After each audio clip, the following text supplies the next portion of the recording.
Bienvenue sur les news de Samir. L'actualité elle est tellement riche en ce moment que je vais parler d'énormément de sujets. Voilà, bien évidemment, ça fait écho avec ce qui se passe avec Israël. Israël a frappé les États-Unis, bien évidemment. Donc, ils ont décidé de frapper les États-Unis. Je vous expliquerai ce que c'est la doctrine Samson. On a les représentants d'Israël qui disent comme quoi qu'ils n'ont pas attaqué, qu'ils sont victimes de l'Iran et ça pleurniche et qui demandent de l'aide de l'Occident. On a les sionistes qui nous disent qu'Israël n'a pas besoin de l'Occident. Enfin, c'est assez incroyable. On a, vous savez, cette avocate, je crois, Nili Kupfer-Naouri, dont il y a une procédure judiciaire contre elle, qui explique que les musulmans, l'islam, c'est les nazes. C'est les nazes. Tu vois, on est pareil que les nazes. Donc c'est particulier. Normalement, ça vaut une plainte. S'il y avait des musulmans, il y avait une communauté musulmane en France, il y aurait une procédure judiciaire et là, elle prendrait quelque chose de grave. Bon, hein, ça c'est autre chose. Et on a des politiques américains, plusieurs personnalités politiques américaines qui ont perdu la vie. Donc il y a une volonté de déstabiliser l'Amérique. Tout ça, bien évidemment, on va le recontextualiser sur ce qui se passe avec l'Iran qui actuellement se bat pour sauver le monde. Ok, donc juste avant, je vous invite à vous abonner, laisser un commentaire, vous connaissez la chanson. Regardez ce que Israël a fait aux États-Unis, au Texas. Une raffinerie a été détruite, donc voilà. De toute façon, Amisraël avait prévenu, hein. Ils avaient prévenu que si on se pliait pas à quatre pattes devant leur volonté, ils en subiraient les conséquences. Si Israël doit tomber, c'est-à-dire qu'il faut bien comprendre, hein, Israël quand il dit si on tombe, vous tomberez tous. Ça s'appelle la doctrine Samson. Hein. Ils sont pas en train de dire que des mecs en claquettes, le Hamas va venir vous massacrer. C'est parce qu'ils sont en train de dire le Hamas n'a pas les moyens et puis c'est même pas sa volonté. Alors pourquoi ils disent que si Amisraël perd, l'humanité perdra? Ah, ça, encore une fois, je le répète, hein, ils l'ont formalisé, la doctrine Samson. La guerre asymétrique a commencé et elle ne fait que s'intensifier. Une raffinerie brûle au Texas, les images tournent en boucle, les spéculations fusent et déjà certains accusent l'Iran, bien évidemment. Mais ce n'est pas l'Iran, ce sont ses ennemis qui ont allumé la mèche et qui veulent désormais que l'Amérique croie à une attaque iranienne. C'est la mécanique classique du prétexte, créer un choc, orienter l'émotion, justifier la vengeance. Ce n'est pas une guerre frontale, c'est une guerre des perceptions. Incroyable. Très rapidement, violence politique, suspect en fuite, ce que l'on sait du meurtre d'une élue locale démocrate aux États-Unis. Il y a un mec aux États-Unis qui a une liste de plein d'hommes politiques, tu vois. Et il a tiré sur deux, ils ont survécu, il a tiré sur elle, elle a perdu la vie, etc. Et il devait faire ça avec une cinquantaine d'hommes politiques. Vous vous imaginez ? Vous vous imaginez, bim, bim, bim, bim, comme ça? On se demande qui essaie de déstabiliser, qui essaie de semer le chaos. Hein, la ère civile en France, aux États-Unis, et ainsi de suite. Donc, voilà ce qui est en train de se passer. C'est assez incroyable. La doctrine Samson. Alors, pour ceux qui connaissent pas la doctrine Samson, je vais aller très vite. Hein. Samson, un personnage biblique, et à un moment, le personnage, ce qu'il fait, c'est que il y a ses ennemis dans un temple ou je sais pas quoi, et il détruit les piliers. Il détruit les piliers pour éliminer ses ennemis, mais en faisant ça, il saute la vie aussi. Et en fait, Israël, c'est pour ça qu'il faut bien que vous compreniez aussi pourquoi les gouvernements ont peur d'Israël. Comme je vous l'ai dit, hein, il y a plusieurs divinités pour ceux qui croient. Il y en a qui croient en Bouddha, il y en a qui croient en Allah, il y en a qui croient en Jésus, il y en a qui croient au dieu grec, tout, je m'en fiche, tu vois, c'est pas chacun son truc. Mais il y avait, tu vois, disons que dans la bande, c'est pas le plus éveillé de la bande, tu vois, c'est pas la chips la plus croquante du sachet, du sac, tu vois, c'est pas le, c'est vraiment, disons que s'il devait y avoir une réunion, le mec il est en classe Ulysse, quoi, hein, tu sais, c'est vraiment le mec qui est particulier, tu vois, il est un peu, tu vois, et donc en fait la doctrine Samson, c'est Israël qui menace les pays occidentaux. Si on perd et qu'on est en train de perdre, on utilisera toutes nos armes atomiques contre la Grèce, contre l'Arabie Saoudite, contre la France, et on fera péter des bombes atomiques partout dans le monde, tu vois. On fera exploser le monde. Donc vous devez nous défendre et nous soutenir et dire amen à tout ce que je veux. Et ils se plient. Je vous jure que c'est vrai, hein, vous tapez doctrine Samson, c'est ça. C'est pour ça que ils ont peur, parce que c'est des vrais psychopathes, tu vois. Enfin bon, passons. nous avons Nili Kupfer Naouri qui commente un échange sur CNews où on a des pseudo-goy qui viennent et qui sont là en train de chialer là. Tout d'abord, j'aimerais apporter mon soutien au peuple israélien, mon respect. J'aimerais apporter mon porte. Bon, alors je vais pas critiquer le physique, allez, c'est pas méchant. Donc, Nili Kupfer Naouri qui s'exprime. Durant la Shoah, le gouvernement français s'était soumis aux nazis. Mais il y avait des résistants. Aujourd'hui, le gouvernement français se soumet à l'islam, mais il y a des résistants. Merci à la chaîne CNews, Pascal Pro et tant d'autres qui sont lucides et qui se tiennent aux côtés d'Israël. Donc là, elle précise bien, en résumé, que elle s'oppose à la France, que CNews, ces gens-là, sont des ennemis de la France. C'est ce qu'elle dit, hein, clairement. Leur ennemi, c'est la France. Parce qu'ils considèrent que là, c'est pas la France qu'ils veulent. Et de préciser, donc, c'est même pas une comparaison. Elle dit que les nazes, c'est la même chose que l'islam. Pas les intégristes, comme ils aiment à dire tranquillement, ou les trucs comme ça, ou je sais pas quoi. L'islam. Donc là, je le répète, s'il y avait une communauté musulmane, la meuf se ferait signaler, et voilà, mais bon, hein, bon, donc voilà, je voulais quand même mentionner ce petit fait, tu vois. Ce qui nous permet de parler un petit peu de l'actualité avec comment on appelle ça, Israël. Israël bombarde Gaza. Bon, je sais pas si ça vaut l'actualité, vu que de toute façon ils le font depuis très longtemps, ils en profitent, hein, c'est lâche. Explosion à Tel Aviv, interception en cours de missiles iraniens dans le ciel israélien. 50 000 balistiques iraniens qui ont été envoyés. Israël a appelé à se confiner, des missiles balistiques approchent. Voilà. Donc voilà. Après, la France estime que le programme nucléaire iranien constitue une menace pour la sécurité de l'Europe, tu vois. Et peut-être un petit peu d'Israël, mais surtout la nôtre. L'Iran menace l'Irlande.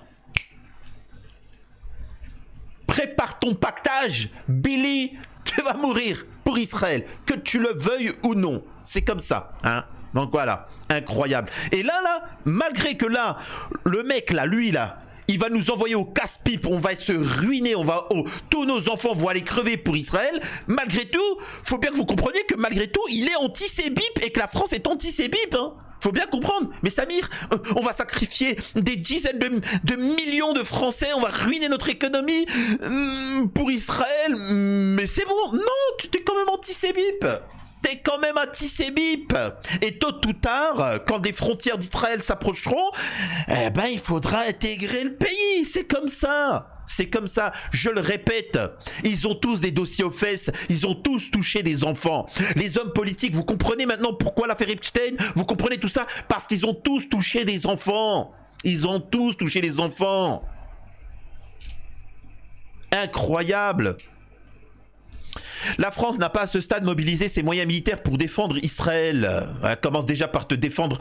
C'est pas le mec qui s'est pris une gifle par sa femme qui va commenter et qui va faire des trucs. Reste à ta place, Billy, va. De toute façon, vas-y. Vas-y, de toute façon, la France, elle n'a même pas 3 jours de munitions, elle a rien du tout. Tu vois, elle a plus rien. Elle a envie de te dire, vas-y, fais-toi plaisir. En tous les cas, Israël ce matin. Voilà l'état. Incroyable. Bon voilà, je pense qu'on va, je pense pas que certains vont pleurer. Ce que je voulais vous montrer également, c'était comment il s'appelle, alors c'est les sionistes qui s'expriment. Meilleur Habib qui dit, là il y a Julien Aubert qui dit, je ne vois pas pourquoi la France participerait à la défense d'Israël. Je doute que la légitime défense soit invocable. Aucun traité ne nous relie. Si nous devons nous retrouver au milieu d'un conflit entre 2 puissances nucléaires ou presque, le Parlement devrait être convoqué. Tu vois, il dit quelque chose de pertinent. Meilleur Habib, Julien, je te rassure, Israël n'a rien demandé à la France. Faut bien quand il dit que Israël n'a rien demandé à la France, il considère que la France c'est pas la France, hein, ça leur appartient. L'État juif n'a pas besoin de la France pour se défendre. Il se défend seul. Et pourquoi alors vous allez nous faire une tripotée de vidéos en disant venez nous aider, ma grand-mère, ma grand-mère, et puis avec du violon. Je sais pas moi, j'ai pas entendu l'Iran dire à la France venez nous aider. tu vois, avec du violon. Il y a un moment, arrêtez. C'est quoi ce peuple élu, quand même? Oh, c'est un truc de malade. C'est vraiment les derniers de la classe, quoi. Tu sais, c'est les losers. C'est même pas le dernier de la classe. Je le répète, les mecs, ils sont en classe Ulysse. Tu vois, c'est pas, ils ont pas un train de retard. Le train, il a même pas démarré, quand même. C'est un truc de fou. C'est vraiment des demeurés, pour rester poli. Les gens pensent que je rigole quand je dis ma grand-mère, mais c'est la vérité. Flash, nous n'avons pas demandé cette guerre, a déclaré le président israélien 2 jours après avoir attaqué les installations militaires et nucléaires iraniennes. Donc là, je vous le répète, ces gens-là, ils pensent sincèrement que Yahvé les a créés être de lumière. Le mec, il pense être une lumière, tu vois, et que les autres, c'est en dessous de l'animal. Et c'est pour ça qu'il dit, mais je comprends pas pourquoi ils se défendent. Mais pourquoi tu te défends? Tu vois, il comprend pas, tu vois. Et donc voilà. Et là, par exemple, il est en train de chouiner. On n'a pas demandé cette guerre. Alors là c'est retranscrit. Mais les propos, il dit, mais j'ai pas demandé cette guerre. On demande que la paix, nous. On veut la paix, on est des gentils, tu vois. Sauf que ça ne marche plus. Ça marche plus. Les Occidentaux, même les Occidentaux, les peuples du monde entier, ils en ont marre de votre grand-mère. Ta grand-mère, elle nous fait chier. On n'en peut plus de ta grand-mère et de ton violon. Barre-toi. Sois un homme et va te battre. Incroyable. Ma grand-mère. Putain, on a entendu les Congolais se plaindre, on a entendu les Algériens se plaindre. En France, on te parle quoi? L'Algérie? Repentance? L'Algérie? Rente mémorielle? Vous avez payé quoi? Quel argent? Vous devez de l'argent. La France a une dette envers l'Algérie financière, du matériel, de l'or. Et il y a des morts, il y a encore plein de trucs. Est-ce que l'Algérie reçoit de l'argent de la France? Non, il n'y a rien du tout. Est-ce qu'elle a reconnu ses crimes? Rien du tout. Et on te parle de rente mémorielle, mais c'est des psychopathes. Alors qu'en France, il faut comprendre que pourquoi vous payez autant d'impôts et qu'il n'y a rien en retour, c'est parce que tout part en Israël. Factuellement. Faut bien que vous le compreniez, tout votre argent va là-bas. Ça coûte cher de payer des islamistes, des cavaliers d'Allah qui vont détruire tous les pays. Ça coûte cher de corrompre les pays, les présidents, les ministres, les trucs comme ça, les politiques et les médias dans le monde. Je crois que ça coûte, c'est gratuit. Mais Samir, ça n'a pas de sens. Pourquoi ils prendraient l'argent des Occidentaux pour corrompre, prendre une partie de cet argent pour corrompre les autres? Les gens sont cons, que je te dise, c'est comme ça.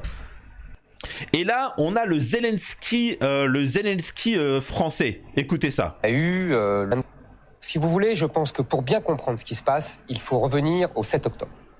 Le 7 octobre 2023, vous vous souvenez évidemment, il y a eu le plus grand pogrom depuis des dizaines d'années, avec 1200, je crois, personnes massacrées. Qu'est-ce que ça signifiait symboliquement? Il faut bien comprendre ce que ça signifiait symboliquement. Non, mais attendez, non, parce que si vous m'interrompez, que vous m'empêchez d'expliquer... Non, mais c'est pas grave, je veux expliquer ça d'abord. Dites-moi. Symboliquement, cela voulait signifier que les Israéliens étaient ramenés à l'époque où Israël n'existait pas. C'est-à-dire où il pouvait y avoir des pogroms en Russie, en Pologne ou alors dans les pays arabes, où des expéditions punitives massacraient exactement de la même façon. Ça voulait dire aux Israéliens, tout ce que vous avez fait jusqu'à présent, créer un État, une armée, ne signifie à rien.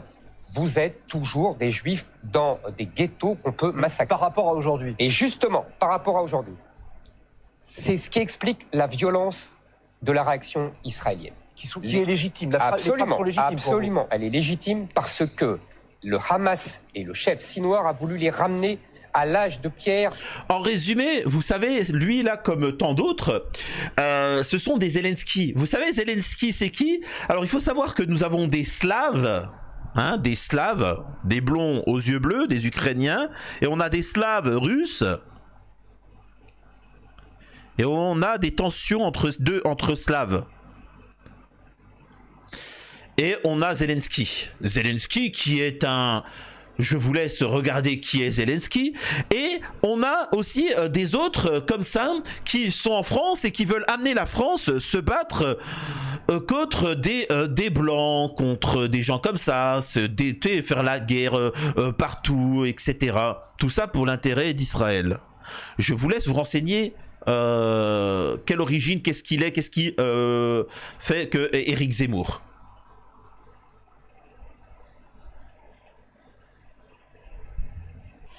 Bref, tout ça ne s'arrêtera jamais hein, jusqu'à l'avènement de leur volonté de domination des peuples goy. Hein, voilà. Et tu vois, là où il y avait quand même l'empereur César, tu sais, certains empires, les Vikings, où c'était... Enfin, tu vois, ce que je veux dire par là, c'est que même si c'est dramatique, ça permet maintenant de parler de notre passé, d'en faire des séries, les Vikings, tout ça, machin, les guerriers arabes, enfin arabes, péninsule, etc. Tu vois, les Chinois, tu vois, les Japonais, les samouraïs et tout ça. Là, dans le futur, s'ils réussissent à conquérir le monde, tu sais, ils vont faire des films sur leur cinéma à l'époque, mais tu sais, ça va être avec la chouinerie, tu vois. Regarde, à ce moment-là, j'ai pleuré, ils se sont battus, tu vois. T'as vu, hein, c'est comme ça, c'est lâche. Netanyahou qui s'exprime. Si l'Iran venait à tomber, le prochain sur la liste serait le Pakistan. C'est le seul pays musulman à posséder l'arme nucléaire et donc à constituer potentiellement une menace géostratégique pour la domination de l'État sioniste. Donc voilà. Je le répète, hein, il n'y a aucune limite à leur gourmandise. Incroyable. J'espère que cette vidéo vous a plu. On continue de suivre l'actualité. À la prochaine sur les news de Samir. Je compte sur vous pour faire des dons pour soutenir la chaîne. Et voilà.